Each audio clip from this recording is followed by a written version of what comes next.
नमस्कार, आप देख रहे हैं प्रताप न्यूज़ और मैं रमेश टेलर आपका स्वागत करता हूं। चित्तौड़गढ़ शहर में गत दिनों ग्रामीण क्षेत्रों में घोषित बिजली कटौती के विरोध में मुख्यालय पर कांग्रेस द्वारा धरना दिया गया था। उसी धरने में एक वक्ता के रूप में विधानसभा चुनाव में प्रभारी रहे कांग्रेस नेता नागेंद्र सिंह राठौड़ ने भी अपने वक्तव्य पेश किए, लेकिन जिस तरह से उनका भाषण था उससे कांग्रेस के कई कार्यकर्ताओं को नसीहत मिली है। चलिए भाषण में क्या कुछ खास रहा आपको भी सुनाते हैं। भी चल रहे हैं, रेत पर इन्होंने 3 विधायकों ने मिलकर शिकंजा कस लिया है। आने वाला समय बड़ा दुर्भाग्यपूर्ण है, दुखद है। तो मैं आप सबसे यही कहना चाहूंगा कि अगर कोई लोभ और लालच में पड़ना चाहता है तो अभी भी रास्ते खुले हैं। लोभ और लालच की दुकानें उधर खुली हैं। क्षणिक लोभ लालच में कोई पढ़कर उधर जाना चाहता है तो जाए, और चाहता है कि विधानसभा में आम जन के हित के लिए काम करना चाहता है, आम अपना घर परिवार चलाने के लिए रोजगार और पैसों की आवश्यकता सभी कार्यकर्ताओं को होती है। उतने में अगर कोई सीमित है और राजनीति करना चाहता है तो जाड़ाव साहब के नेतृत्व में कांग्रेस में रहे, और जो सिर्फ अपना घर बनना चाहता है तो अभी भी समय बिगड़ा नहीं है, भारतीय जनता पार्टी में जाए, लोभ लालच की दुकानों में अपनी सदस्यता ले ले। अगर सुख दुख के साथ क्षेत्र का विकास करना है तो जाड़ाव साहब के साथ ही रहना पड़ेगा।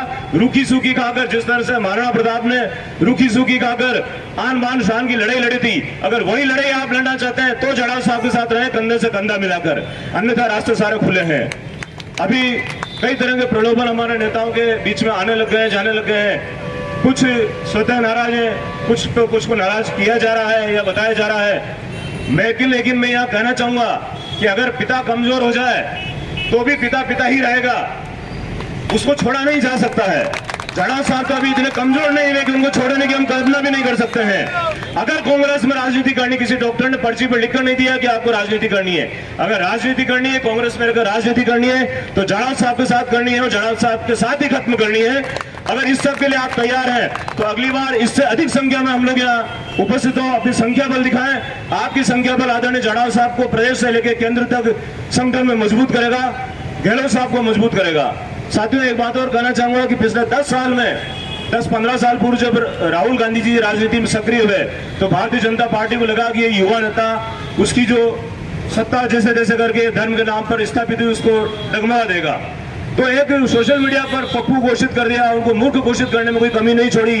उन्हें हर तरह से मानसिक रूप से इतना प्रताड़ित किया कि वो उनकी जगह कोई दूसरा व्यक्ति होता तो राजनीति को नमस्त कर चुका होता। लेकिन ऐसे समय में भी कांग्रेस ने उनका साथ दिया, कंधे से कंधा मिलाकर साथ दिया, क्योंकि कांग्रेस ही जानती है कि गांधी परिवार ने कांग्रेस को खड़ा किया, इस देश को आजादी दिलाई, आजादी में उसका मुख्य भूमिका थी। अगर यही बात हम यहाँ सोचें तो आपको और हमको राजनीतिक हम बढ़ चढ़कर बातें करते हैं। हमारे राजनीतिक गुरु, हमारे जनक आदरणीय जाड़ाव साहब, अगर हमारे जनक आदरणीय जाड़ाव साहब हैं तो हम उस जनक को छोड़ नहीं सकते हैं मजार में। हमें अंतिम समय तक, जब तक आपकी राजनीति की इच्छा है, जब तक आप राजनीति में सक्रिय हैं, मेरे घुटने जवाब दे जाते हैं। चलते चलते लोकसभा में मैं आपके साथ घूमा, लेकिन आदरणीय जाड़ाव साहब ने पूरी दौड़ लगाई। पिछले 10 महीने में जो अराजकता यहाँ पूरे क्षेत्र में हुई है भारतीय जनता पार्टी के अंदर, लड़ रहे हैं एक दूसरे से, जैसे कोई मांस का लोथड़ा जिसको पशु छीन के खाना चाहते हैं, इस तरह से लड़ रहे हैं। 3-3 खेमे बन गए, तीनों खेमे अपने आप को मजबूत बनाते हैं, और इन सब का फायदा अधिकारी वर्ग उठा रहा है। अधिकारी वर्ग आज भी अगर थोड़ा सा भी सजग है तो सिर्फ जाड़ाव साहब की आंख के डर की वजह से सजग है कि कहीं बड़ी चूक हुई नहीं और यह नेता ऐसा है कि रोड पे ला पटकेगा। तो यह डर अगर आपको बनाए रखना है, विपक्ष का डर बनाए रखना है, जाड़ाव साहब का डर बनाए रखना है प्रशासन पर, तो आपको और हमको इनको मजबूत करना होगा। किसी भी तरह के मतलब ये वो बात हो गई कि गलती भी हमारी और उसके ऊपर सीनाजोरी भी हमारी, चोरी और सीनाजोरी नहीं चलेगी। हमारी गलती है, हमें मानना पड़ेगा कि हम निष्क्रमण थे, हम थोड़े सुस्त थे कि आदरणीय जाड़ाव साहब उस बाजी को जीत नहीं पाए। मैं आपको बताना चाहूंगा कि सचिन तेंदुलकर एक छोर पर खेल रहा है और दूसरे छोर पर दूसरा खिलाड़ी खेल रहा है। सचिन चौके छक्के लगा रहा है, रन लेने के लिए आह्वान कर रहा है, और सामने वाला जो खिलाड़ी वो दौड़ ही नहीं पा रहा, और सचिन तेंदुलकर वो रन आउट करा रहा, तो इसमें सचिन की गलती नहीं है, सामने वाला खिलाड़ी की गलती है कि वो दौड़ के उस रनअप को पूरा पार नहीं कर पाया है। आपको और हमारे को दूसरा वो खिलाड़ी बनना है मजबूत कि एक छोर पे जाड़ाव साहब डटे हुए हैं, दूसरे छोर पर हम डटे हुए हैं, और ये मानकर चलो कि सत्ता की भूख इतनी ही रखो कि वो अपने जो जनक है उसके ऊपर हावी ना होने दे। इतना नशा सत्ता का नहीं चढ़ाना है कि हमें उनके कंधों पर चढ़ के सत्ता हथियानी पड़े, हमें उनके नीचे अगर सत्ता हथियाएंगे।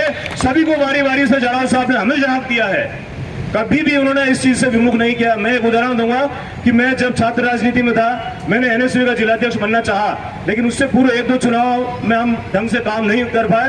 वो चुनाव हार गए। जाड़ाव साहब ने मूलचंद चौधरी दोबारा चुनाव लड़ा था, हमको बुला के कहा कि तुम लोग आजकल ढीले पड़े हुए हो, तुम्हें जिलाध्यक्ष बनने की चाह है तो इसको चुनाव जिताओ कैसे भी करके, तो तुम्हारी इच्छा मैं पूरी करूंगा।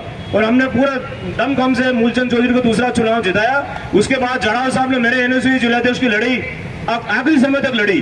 पूरा जिला कांग्रेस के कई नेता खिलाफ थे, लेकिन आप मजबूत बागडोर के साथ रहे और मेरे को जो आशीर्वाद दिया उन्होंने यथावत रखा कि मैं उस चीज को भुला नहीं सकता हूं। अगर मैं भूल गया तो मैं मानव नहीं पशु समान हूं। आप सुख दुख में काम है, उससे हम कभी जीवन में उऋण नहीं हो पाएंगे। उऋण उसी दिन होगा जिस दिन जाड़ाव साहब राजनीति को संन्यास दे देंगे कि अब मैं राजनीति नहीं कर रहा हूं। वो जिस दिन लगाम छोड़ देंगे कि तुम अपने अपने क्षेत्र में दौड़ो, उस दिन आप अपनी अपनी भूख बढ़ाना और दौड़ना। अन्यथा इसी खेमे में इन्हीं के नेतृत्व में यहाँ हम सब आते रहेंगे, इसी प्रण के साथ, मजबूत कड़ी के साथ। आने वाले समय में भी जो भी संकट आएगा, चाहे वो बिजली का हो, पानी का हो, किसानों के फसलों की खराबों के मुआवजा का हो, या क्षेत्र की शहरी क्षेत्र की समस्याओं का हो, नगर परिषद के चुनाव का हो, ग्रामीण चुनावों का हो, पंचायतों के चुनाव का हो, अगर हम एक रहे तो जाड़ाव साहब इतने मजबूत नेता हैं, फिर आपको हमको नेता चुटकियों में बना देंगे। हम इनको नेता आगे तक नहीं बना पाए, लेकिन ये हमें नेता बनाने में कसर नहीं छोड़ेंगे। जय हिंद, जय भारत, जय।